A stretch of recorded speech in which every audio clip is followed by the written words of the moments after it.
O Senhor esteja convosco. Ele está no meio de nós. Proclamação do Evangelho de Jesus Cristo, segundo Lucas. Glória a vós, Senhor. Naquele mesmo dia, o primeiro da semana, 2 dos discípulos de Jesus iam para um povoado chamado Emaús, distante 11 quilômetros de Jerusalém. Conversavam sobre todas as coisas que tinham acontecido. Enquanto conversavam e discutiam, o próprio Jesus se aproximou e começou a caminhar com eles. Os discípulos, porém, estavam como que cegos e não o reconheceram. Então Jesus perguntou: o que ides conversando pelo caminho? Eles pararam com o rosto triste. E um deles, chamado Cleofas, lhe disse: tu és o único peregrino em Jerusalém que não sabe o que lá aconteceu nesses últimos dias? Ele perguntou: o que foi?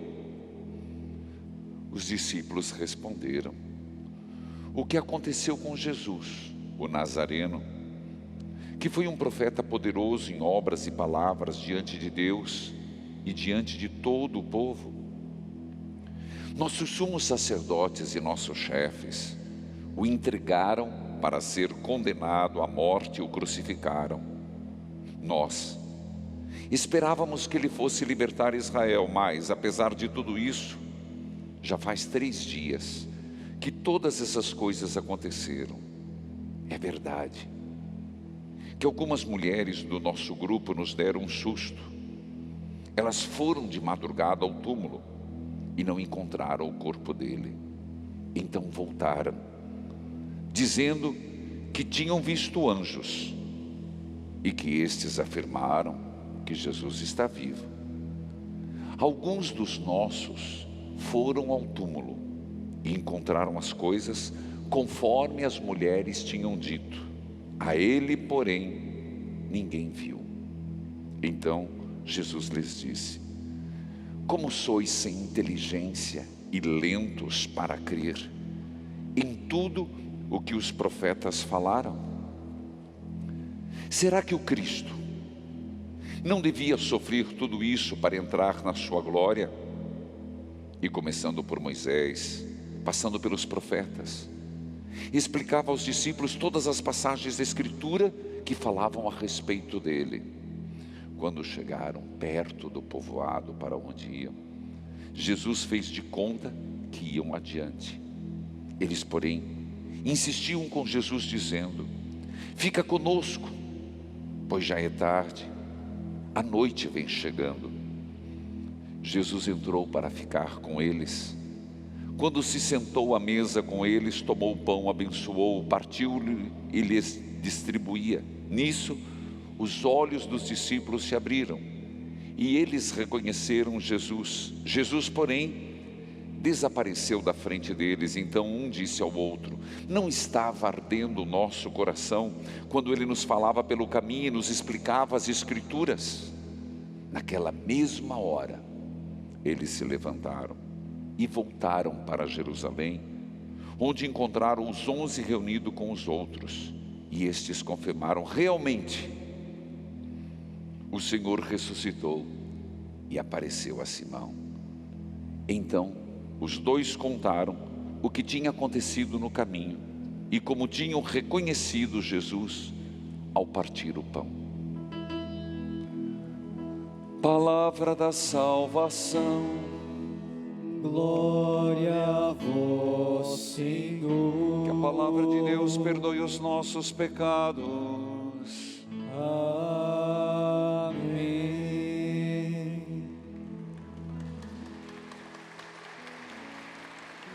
Filhos queridos, dentro dessa 8ª da Páscoa,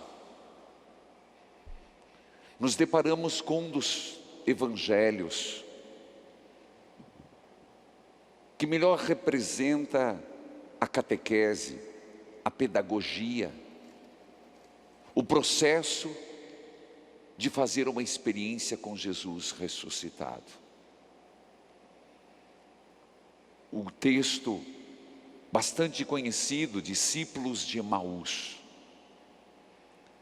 E é nele que o evangelista Lucas fala de dois momentos distintos, mas intercalados.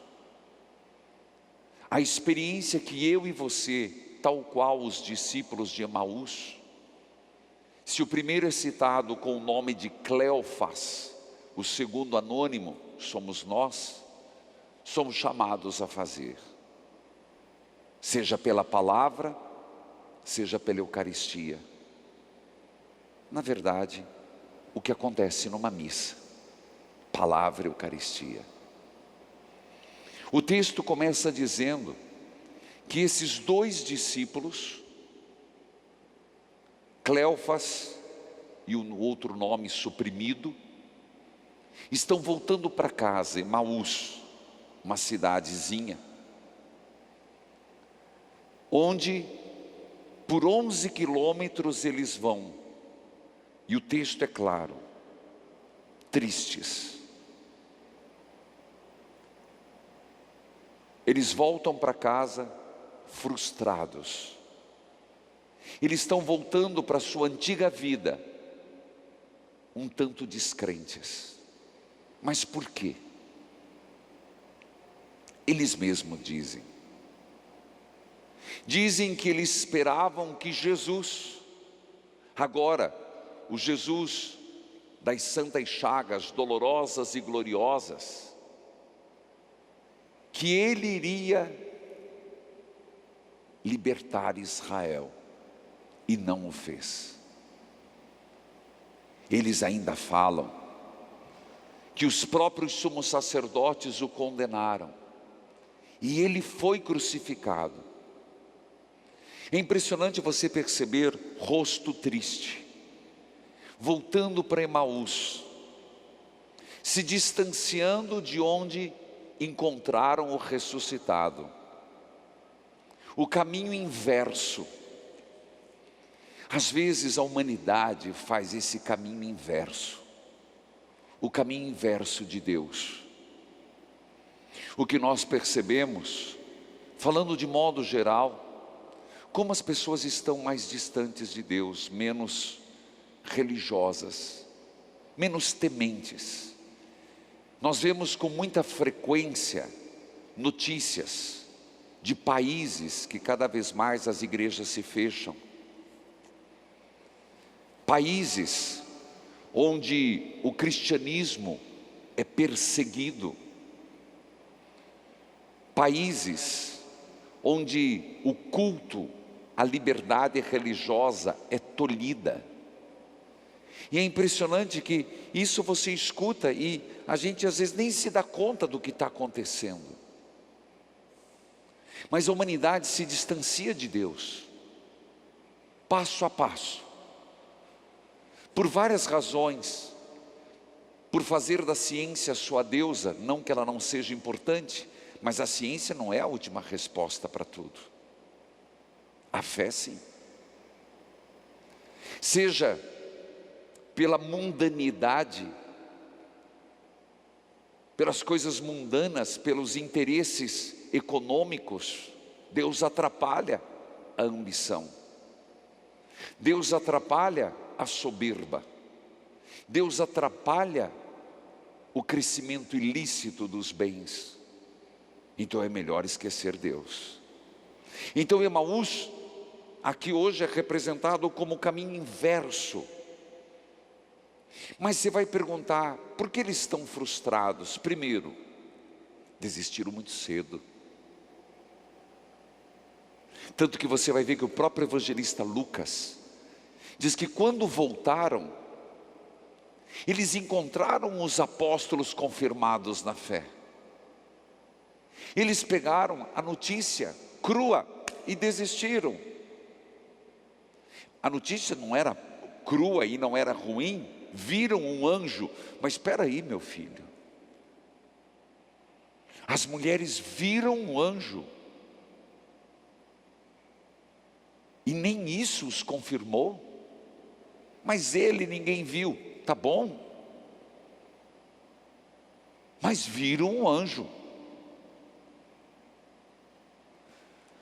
Aqui me faz pensar que mesmo aquela parábola, mesmo que os mortos ressuscitem, eles não crerão, se não acreditarem na palavra de Moisés e dos profetas. Se vendo o anjo não muda, o que é que vai mudar uma pessoa? Logo vem a resposta. Mas é algo impressionante a incredulidade. Tudo bem, nós não estamos vendo o anjo à torta à direita, pelo menos eu não. Mas Deus vai sinalizando a nossa vida, vai ou não vai? Deus vai sinalizando, eu estou vivo, eu estou contigo. E eles continuavam cabisbaixos, eles continuavam tristes e voltavam para casa, frustrados. É impressionante, muito impressionante perceber que a primeira leitura fala de um fato que tem a ver com o Evangelho. A primeira leitura é de quem? Estamos rezando segunda, terça e hoje. De que livro que é? Arrisca, por favor. Por amor, Jesus me chicoteia. Atos dos Apóstolos. Na oitava e por um bom tempo será Atos dos Apóstolos. E hoje nos relata também Pedro que foi ao templo. Você vai perguntar, Pedro e João, 3 horas da tarde. Por que as 3 horas da tarde? Nós celebramos a hora da misericórdia, mas isso não tem a ver com a morte de Jesus para João e Pedro. Nós celebramos a hora da misericórdia, inclusive todo dia, na hora da misericórdia, eu rezo o terço das Santas Chagas. Quem acompanha? E rezo o terço. E domingo eu os convido, quem vai estar aqui, mas quem não estiver, acompanhar pela televisão, pelo rádio, pelo YouTube. A partir das 3 eu conduzo até a missa. Pois é, mas para o judeu não. Para o judeu, eles iam ao templo às 3 horas da tarde para o momento do sacrifício, para a oração das 3 horas. Nós estamos falando de um cristianismo que ainda não se separou do judaísmo. Pedro, judeu, João, judeu. Então eles ainda não conseguem distinguir como viver o cristianismo sem o judaísmo. Então, como bons judeus, eles foram ao templo 3 horas da tarde para o sacrifício. Ora, para o judeu, preste atenção, meu filho, dar esmola também era um gesto de oração. Por isso que às 3 horas da tarde, quando eles iam para o sacrifício, muitos mendigos iam pedir dinheiro, porque dar o dinheiro era sinal de sacrifício. É impressionante que naquele momento fala de um mendigo, fala de um homem, um coxo de nascença, que também podia ficar frustrado, porque João e Pedro não deram dinheiro. Ele disse, ouro e prata nós não temos. O mendigo fala, lá vem mais um mão de vaca, lá vem mais um cainha, não quer dar esmola. No Evangelho, a mesma frustração. O coxo queria dinheiro. Os discípulos de Emaús queriam uma Israel livre. A expectativa que você tem de Deus e eu temos de Jesus pode nos frustrar. O que nós esperamos de Jesus? Ouro e prata? Cuidado, é muito frequente. As nossas orações para Jesus são sempre materiais, ou quase sempre materiais. Emprego, casa própria, aumento no salário, causa na justiça. Parece que fazemos do Senhor um banco da previdência social. Isso pode nos frustrar. As nossas expectativas em relação a Jesus frustram-se, não porque o Senhor falha, frustram-se porque não é isso que Ele quer. Está compreendendo o que eu estou falando? Levante a mão, por favor, quem está entendendo. Ótimo. Por isso que o Evangelho tem a ver com a primeira leitura. Aquele coxo de nascença pediu dinheiro e eles disseram: olha, nós não temos ouro, nem prata. O Senhor está dizendo: eu não estou aqui para te dar ouro e prata. No Evangelho, eu não estou aqui para libertar Israel do poder opressor dos romanos. Mas então, o que Jesus oferece? O forasteiro. Ele oferece uma missa. Nossa, padre, eu nunca vi missa. Sim. Ora, o que Jesus fez com eles foi uma missa caminhando. Porque quando você chega na missa, primeiro não é lido a palavra, lhe é explicada. Já falei tantas vezes, a primeira mesa. Depois não é partir o pão, a segunda mesa. O que aconteceu com eles de Emaús? Jesus chegou e falou: como vocês são difíceis, cabeça dura de entender. Usando literalmente o que Jesus: como sois são tão sem inteligência e lentos. E começou a explicar a palavra. Então aqui eu já começo a apresentar a experiência do ressuscitado. É um debruçar-se sobre a palavra. A nossa experiência para superar a nossa tristeza, o nosso desânimo, a nossa frustração, até com Deus, que eu tenho escutado muito isso, pelas mortes repentinas, é deixar a palavra de Deus entrar dentro de nós, é deixar o Espírito de Jesus decantar essa palavra, e nós encontrarmos o sentido de nossa vida espiritual na própria palavra de Deus. Por isso que 8 dias se celebra como um só. Por isso o tempo da Páscoa é até Pentecostes, para que eu e você possamos compreender. É impressionante que Jesus explicou de Moisés, passando pelos profetas, as passagens da Escritura. Jesus é catequista. Jesus é didático. E se nós pedirmos, o Senhor vai nos revelando. Por isso tanta insistência na leitura orante, tanta insistência no rádio. Há 16 anos algo começou a mudar.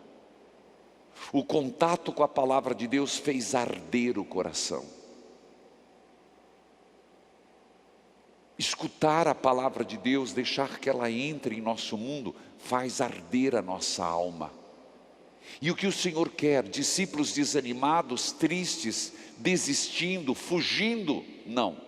O Senhor quer que nosso coração arda, que nossa alma se inflame.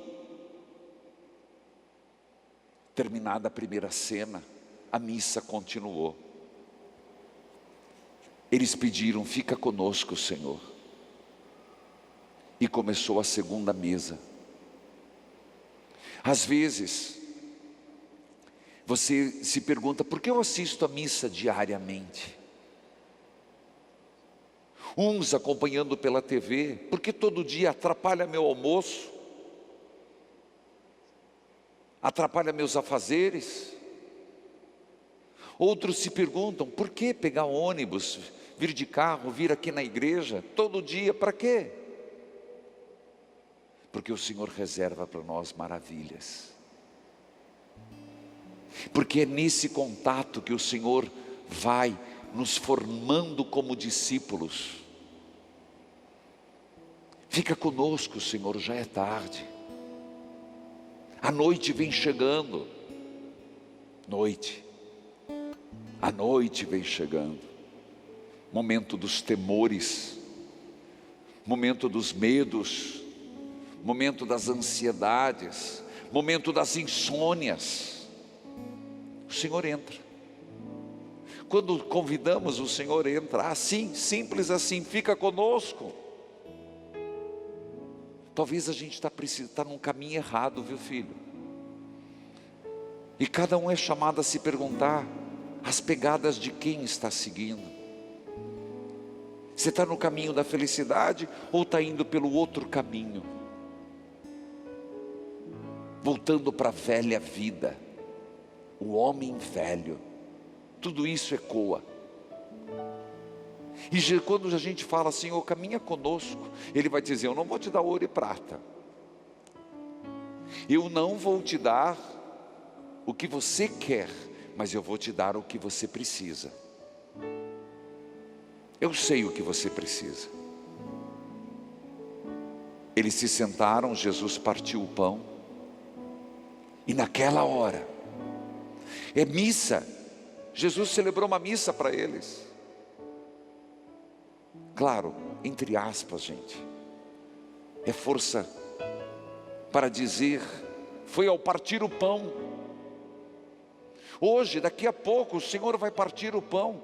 O texto diz, e nisso, sentou-se à mesa, tomou o pão, abençoou, partiu, distribuía. Os olhos se abriram. Ah, benditos olhos que se abrem. Bendita fé descoberta. Bendita confiança recobrada. Ele não libertou Israel, mas libertou a alma daqueles dois. Não só curou, salvou. Pedro e João, ouro e prata eu não tenho, fixe nos meus olhos, diz o texto. Mas em nome de Jesus, isso é forte. Em nome de Jesus, fique curado. Bendita a hora que não lhe deram prata nem ouro. Bendita a hora que não lhe deram uma esmola temporal. Bendita a hora que João disse, ouro e prata eu não lhe dou, mas o que eu tenho eu te dou. Em nome de Jesus Cristo, o Nazareno, levanta-te e anda. E pegando na mão direita, Pedro levantou.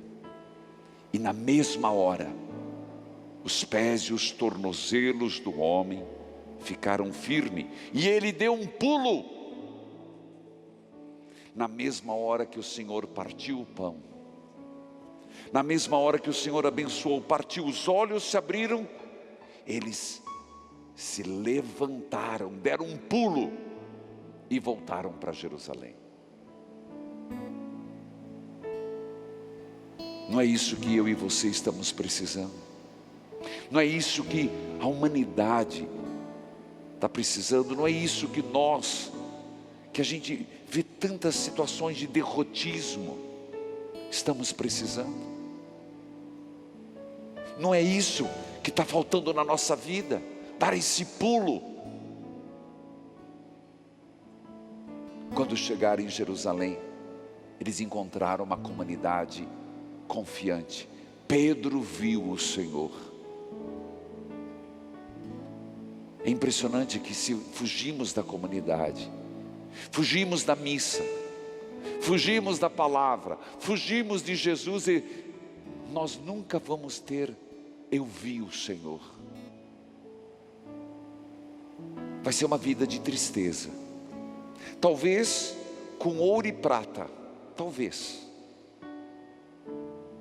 mas sem alegria, sem entusiasmo, sem esperança.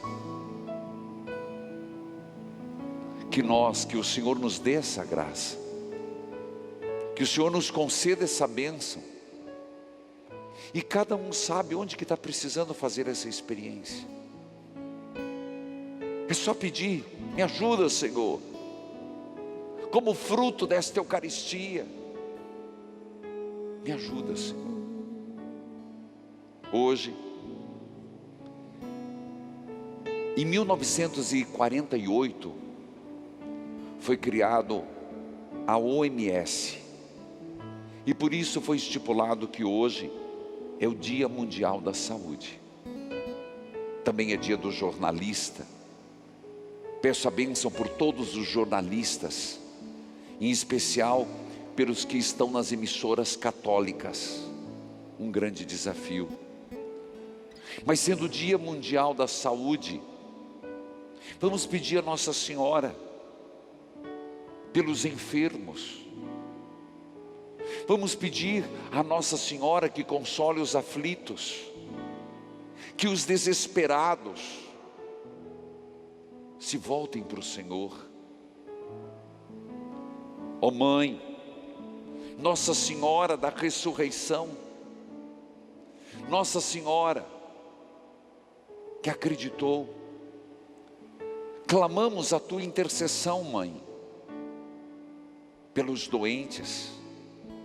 Peça a teu Filho para os que estão desanimados, que estão como os discípulos de Emaús voltando para casa na vida antiga. Intercede junto a teu Filho por aqueles que passam enfermidades emocionais, espirituais. Peça a teu Filho que passou pelo mundo fazendo ao bem, que liberte a todos da angústia, do desespero, da frustração, da depressão, da ansiedade, daqueles que por algum motivo se decepcionaram, não com Deus, talvez com a igreja, mas com Deus, por não entender que Deus não quer essa pandemia. Cura as feridas, ó Nossa Senhora. Peça a teu Filho que caminhe com aqueles que estão voltando para os seus Emaús, no sentido contrário. Nossa Senhora, hoje Dia Mundial da Saúde, nós te pedimos por todos aqueles que lidam com a saúde, cientistas, médicos, enfermeiros, atendentes, cuidadores, que não lhes falte iluminação, inteligência, paciência, fortaleza, por aqueles que estão na linha de frente nessa Covid, cansados já há mais de um ano nessa luta interminável. Nós te pedimos, Nossa Senhora, nesse Dia Mundial da Saúde, peça ao teu Filho vivo, verdadeiramente vivo, que nós saiamos desta pandemia.